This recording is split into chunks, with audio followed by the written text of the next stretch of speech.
Hey students, a very good morning to all of you. मैं अपूर्वा सिंह और आप सभी का स्वागत है ऑनलाइन तैयारी पे। तो चलो स्टार्ट करते हैं आज की daily quiz. And daily quiz से पहले आज का हमारा क्वेश्चन ऑफ द डे, जिसका आंसर आप लोगों को करना है। तो क्वेश्चन हमारा ये है, discuss the importance of DPSP, directive principles of state policy, and highlight how these are different from the fundamental rights. तो डीपीएसपी के महत्व पर चर्चा करें और ये भी बताएं कि मौलिक अधिकारों से कैसे और किस प्रकार से भिन्न है। 250 वर्ड्स में आंसर देना है। आंसर आपको सेंड करना है is@onlinethyari.com पे। नाउ फर्स्ट ऑफ ऑल कि आई वांट टू से कि बहुत सारे आंसर्स आ रहे हैं and I am seriously very happy कि आप लोग सीरियस हैं। जो स्टूडेंट सीरियस हैं आईएएस की प्रिपरेशन को लेकर के, वही आंसर कर रहे हैं। तो जितने स्टूडेंट्स यहाँ पे आंसर कर रहे हैं, thank you so much answer करने के लिए, और इसी तरीके से और ज़्यादा अमाउंट पे आंसर करते रहिए। नाउ पूछना आप लोगों से ये है कि जितने आंसर्स आ रहे हैं, व्हाट यू वांट कि वो सारे ही आंसर्स हम सोशल मीडिया पर पोस्ट कर दें और उसमें से आप पढ़ लें उस टॉपिक के बारे में, या फिर जो सिर्फ बेस्ट आंसर है उसको पोस्ट करें। ठीक है, तो वो आप लोगों को आज कमेंट करके बताना है कि whether you want all answers, सारे आंसर्स आपको चाहिए सोशल मीडिया पर, या फिर जो आपको सिर्फ एक अच्छा आंसर है वो चाहिए। तो वो आप लोग हमें कमेंट करके बताइए और इसके साथ साथ आंसर्स करते रहिए। देखिए इजी इजी टॉपिक्स हैं यहाँ पे जो लेकर के आ रही हूँ मैं। फिर इसके बाद में हम लोग कॉम्प्लिकेटेड टॉपिक्स के ऊपर भी बढ़ेंगे, बट एटलीस्ट पहले आप अपनी बेसिक बेसिक चीज़ें कवर अप कर लो।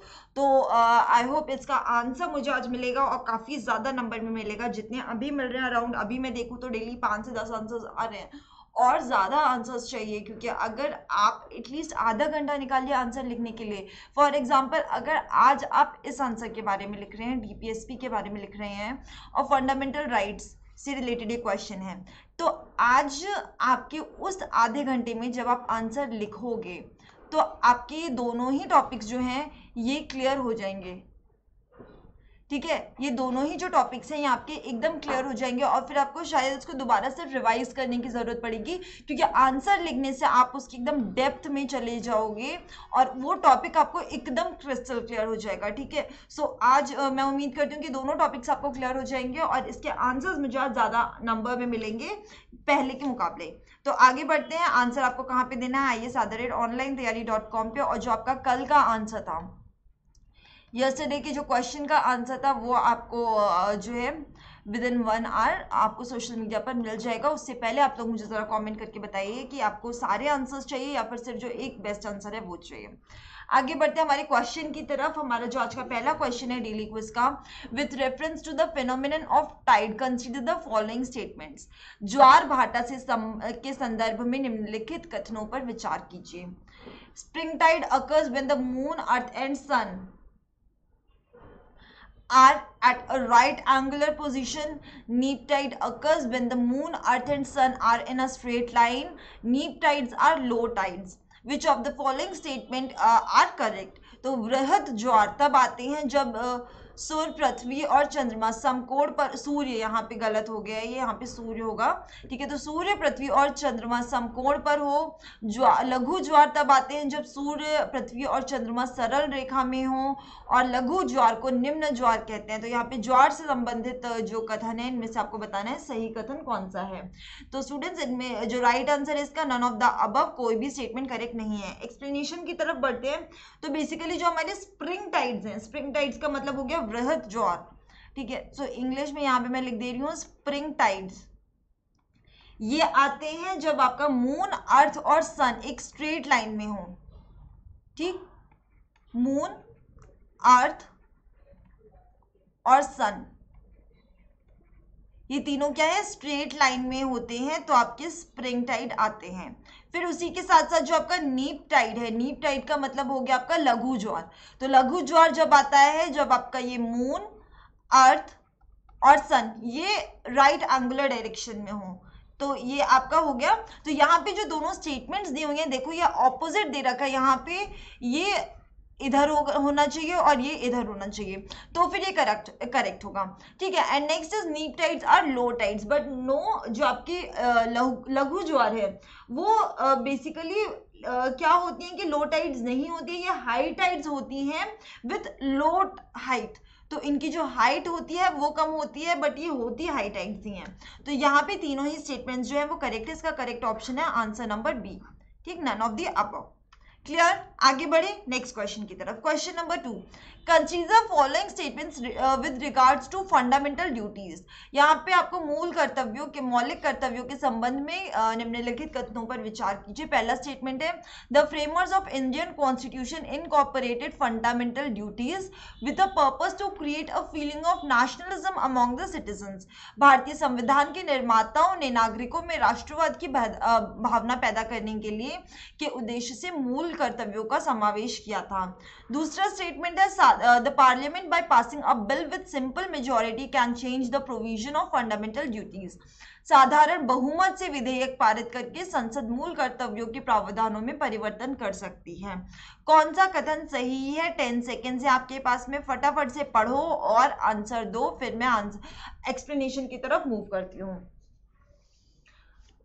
सो चलो, आई होप आप लोग आंसर दे रहे हैं। एंड यहाँ पे देखो, पहला स्टेटमेंट जो बोल रहा है कि भारतीय संविधान के निर्माताओं ने, तो यहीं पर ये गलत हो जाता है क्योंकि ये संविधान निर्मित करते टाइम पर हमारी फंडामेंटल ड्यूटीज थी ही नहीं। ठीक है, तो हमारा जो ओरिजिनल कॉन्स्टिट्यूशन है, मूल संविधान है, उसमें फंडामेंटल ड्यूटीज थी ही नहीं। फंडामेंटल ड्यूटीज कौन से अमेंडमेंट से एक्ट हुई है, लागू हुई हैं? तो 46 कॉन्स्टिट्यूशनल अमेंडमेंट से फंडामेंटल ड्यूटीज लाई गई हैं। Okay, in the year 1976। तो यहाँ पे पहला स्टेटमेंट पहले ही गलत हो जाता है कि हमारे भारतीय संविधान के निर्माताओं ने इसको समावेश नहीं किया था। दूसरा स्टेटमेंट है हमारा कि पार्लियामेंट एक पास करके बिल सिंपल मेजॉरिटी से फंडामेंटल ड्यूटीज में चेंज कर सकती है। तो ये स्टेटमेंट भी गलत है क्योंकि यहाँ पे सिंपल मेजॉरिटी नहीं, यहाँ पे क्या है, आपको कॉन्स्टिट्यूशन में अमेंडमेंट करना पड़ेगा। ठीक, so any change in the fundamental duties requires constitutional amendment, requires amendment of the constitution. ठीक है, अब इसी तरीके से हम एग्जांपल देंगे तो हमारी जो 11वीं फंडामेंटल ड्यूटी है, 11th फंडामेंटल ड्यूटी कौन सी है, ये मुझे कमेंट करके बताइए, कमेंट करिए और फटाफट से बताइए हमारी 11th फंडामेंटल ड्यूटी कौन सी है जिसको कि समावेश किया गया था आपका 86 कॉन्स्टिट्यूशनल अमेंडमेंट के द्वारा। 86 कॉन्स्टिट्यूशनल अमेंडमेंट ने हमारी 11वीं फंडामेंटल ड्यूटी जोड़ी है, और ये कौन सी है ये आप लोग मुझे कमेंट करके बताइए। तो यहाँ पे दोनों ही स्टेटमेंट्स जो हैं ये गलत हो जाते हैं, तो इसका जो राइट आंसर है वो है नीदर 1 और नॉर 2। क्लियर, आगे बढ़े नेक्स्ट क्वेश्चन की तरफ। यहाँ तक क्लियर हो गया तो एक बार मुझे कमेंट करके बता दीजिए कि क्लियर हो गया है। नेक्स्ट क्वेश्चन है हमारा, which among the following initiative of the government is are said to be giving effect to the DPSP, old age pension scheme for people above 65 years, adoption of criminal procedure code, the प्रधानमंत्री Krishi Sinchai Yojana and Mahatma Gandhi national rural employment guarantee programme. इनमें से कौन सी जो पहल है वो राज्य के नीति निदेशक तत्वों को प्रभावी बनाने के लिए कही जाती है? तो यहाँ पे जो इसका करेक्ट आंसर है वो चारों के चारों ही आपकी सही हैं। ठीक है, यानी कि इसका करेक्ट आंसर है 1 2 3 4, चारों ही जो आपकी पहल हैं वो हमारे DPSPs को प्रभावी बनाने वाली कही जाती हैं। क्लियर, आगे बढ़ते हैं। अब आज आप लोगों को क्या करना है कि मैंने आपको इतनी सारी चीजें दी हैं, DPSP जितने हैं ना हमारे, ये सारे DPSPs आज आप लोग जाकर के बस एक बार रीड करिए, एक बार सुबह में और एक बार शाम को दवाई की तरह पे आपको याद हो जाएंगे, ट्रस्ट मी। ठीक है, आपको दोबारा पढ़ने की जरूरत नहीं पड़ेगी, एक बार उसको बस ढंग से आधा घंटा लगा करके पढ़ लो। आगे बढ़ते हैं नेक्स्ट क्वेश्चन की तरफ। क्वेश्चन नंबर 4 है हमारा, with reference to provisions regarding citizenship in India, consider the following statements। Bharat में नागरिकता से संबंधित प्रावधानों के संदर्भ में निम्नलिखित कथनों पर विचार कीजिए। Indian Constitution identifies only the person who became citizen of India at the commencement but not subsequent to that। भारतीय संविधान केवल उन व्यक्तियों की पहचान करता है जो संविधान के लागू होने के समय भारत के नागरिक बन गए थे, लेकिन उसके बाद नहीं। दूसरा कथन ये बोलता है कि कोई व्यक्ति भारत का नागरिक नहीं रहेगा यदि उसने स्व इच्छा से किसी विदेशी राज्य की नागरिकता प्राप्त कर ली है। तो a person shall not be a citizen of India if he or she has voluntarily acquired the citizenship of any foreign state, next है आपका both parliament and state legislature have the power to make the provisions regarding citizenship. तीसरा statement बोलता है संसद और राज्य विधायिका दोनों के पास नागरिकता संबंधी प्रावधान करने की शक्तियां हैं। अब इस क्वेश्चन से ये पता चलता है कि आज आप लोगों को जाकर के सिटीजनशिप जो हमारा लक्ष्मीकांत में एक चैप्टर है पूरा, वो पढ़ लो जाकर के अच्छी तरीके से। ठीक, अगर यहाँ पे क्वेश्चन नहीं समझ में आ रहे तो एक बार आप चैप्टर पढ़िए, चैप्टर पढ़ने के बाद में फिर यहाँ पर आइए और इस क्वेश्चन को सॉल्व करिए, आपको से आराम से सॉल्व होगा। तो बट फिलहाल चलो अभी चैप्टर तो नहीं पढ़ रहे हम, इसके एक्सप्लेनेशन की तरफ मूव कर लेते हैं। तो यहाँ पे जो करेक्ट आंसर है इसका वो है B1 and 2 only. Third statement यहाँ पे गलत है, पहला और दूसरा स्टेटमेंट सही है।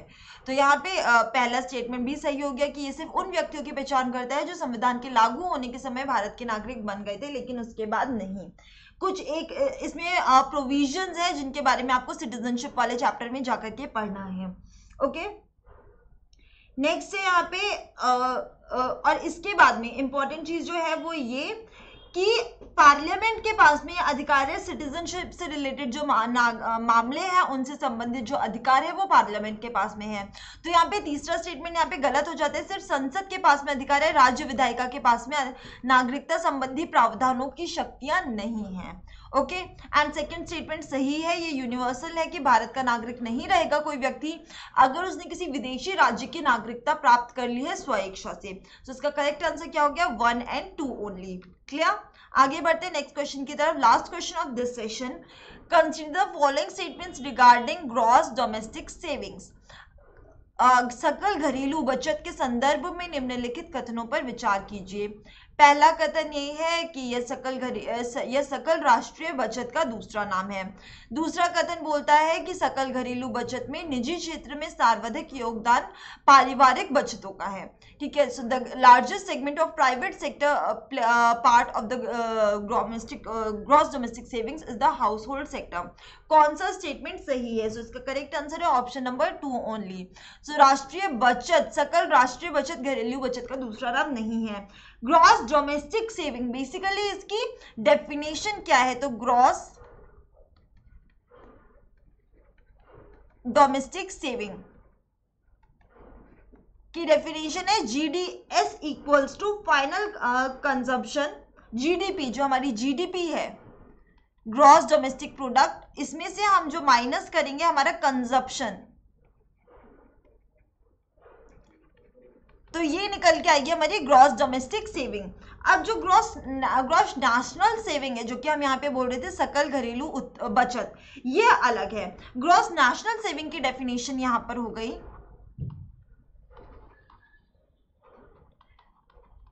Gross national saving is equals to आपकी जो ग्रॉस डोमेस्टिक सेविंग है, ग्रॉस डोमेस्टिक सेविंग्स जिसकी यहाँ पे हमने डेफिनेशन ऊपर दी हुई है, इसमें हम प्लस करेंगे net income plus net transfer from abroad. Net income plus net transfer from abroad, तो ये आपकी क्या हो गई ग्रॉस नेशनल सेविंग्स। अब यहाँ पे हम देखिए तो अगर डोमेस्टिक सेविंग्स को हम बोले तो एक तो हमारा जो GDP है, ठीक है, तो उसको और प्लस उसमें से हम अपना जो खर्चा है उसको हम माइनस कर देंगे। जितना हम प्रोड्यूस कर रहे हैं, जितना हमारा बन रही है इनकम, ग्रॉस डोमेस्टिक प्रोडक्ट, ठीक है, प्रोडक्ट, उसमें से हमने जो खर्चा किया है वो हमने माइनस कर दिया, तो हमारी वो सेविंग्स हो गई। इसको सरल भाषा में अगर हम बात करें तो जैसे कि अगर हम सोच लो कि 10,000 रुपये महीना कमा रहे हैं, इसमें से हमारा जो है ये हमारा क्या हो गया 10,000 रुपये महीना GDP, ठीक। इसमें से हमारा जो कंजप्शन है, लाइक अगर आप बाहर रह रहे हैं तो आपका रेंट, खाने पीने का खर्चा, वो सब मिला करके आपका 7,000 रुपये हो जा रहा है। तो इसमें से जो 3,000 रुपये ये बच रहा है, ये आपकी क्या हो गई डोमेस्टिक सेविंग्स, ठीक। तो ये हमारी हो गई ग्रॉस डोमेस्टिक सेविंग्स। तो इसलिए आपको इस तरीके से इसको याद रखना। और जो नेशनल सेविंग्स हो गई, तो ये तो एक जो हमारी घरेलू बच रहा है, प्लस उसके बाद में जो इनकम और ट्रांसफर हो रहा है अब्रॉड से। मानो कि अब इसमें इस तरीके से देख लो कि कोई रिलेटिव आए, उन्होंने पैसे दे दिए, आप घर गए तो मम्मी पापा ने एक्स्ट्रा पैसे दे दिए, तो वो सब चीजें जो है फिर वो हमारी नेशनल सेविंग्स हो गई। तो इस तरीके से हमको सिंपल लैंग्वेज में इसको याद रखना है। तो that's all in today's session students. I think question number 5 का जो करेक्ट आंसर है वो मैंने आपको नहीं बताया, तो second is the right answer. ठीक है, सो आगे बढ़ते हैं, यहाँ पे सेशन को यहीं पे वाइंड अप करते हैं। आई होप आप लोगों को सेशन पसंद आ रहा है और इसी तरीके के आपको आईएएस के और क्वेश्चंस चाहिए। ठीक है, तो सेम इसी पैटर्न पर देखिए बहुत सारे क्वेश्चंस आपके अराउंड 35 प्लस मॉक टेस्ट आपके अवेलेबल है ऑनलाइन तैयारी पर, तो इसको परचेज करिए तैयारी प्लस को और ये मॉक टेस्ट को अटेम्प्ट करना स्टार्ट करिए। एंड फिर इसके बाद में हम लोग डेली करके her once in a week जो है मॉक टेस्ट के भी क्वेश्चंस को सॉल्व करेंगे। तो आप अभी से प्रैक्टिस करना स्टार्ट कर दीजिए जिससे कि आगे आपको प्रॉब्लम ना हो। और इसमें अगर सेशन में आपको कहीं पे भी कोई भी डाउट है तो कमेंट करके आप पूछिए, कल के सेशन में मैं इस डाउट को रिजॉल्व करने की कोशिश करूंगी। ठीक है, कल के या फिर आगे आने वाले सेशन में आपके जो डाउट्स हैं वो रिजॉल्व कर दूंगी। अदरवाइज एक सोशल मीडिया पर लाइव करके आपके सारे डाउट्स को हम क्लियर करेंगे, बट डाउट्स कोई भी नहीं रहने चाहिए। आंसर सेंड करिएगा और जितने आज के आगे डेली क्विज के क्वेश्चन है उनको भी आप कॉमेंट करके बताते रहिए। So that's all in today's session students. Thank you so much for watching. Don't forget to like the session अगर सेशन पसंद आया है तो, और अपने फेसबुक पे और इंस्टाग्राम पे एटलीस्ट एक बार शेयर कर दीजिए तो मुझे भी अच्छा लगेगा कि मेरी मेहनत जो है वो सफल हो रही है। Thank you so much guys for watching.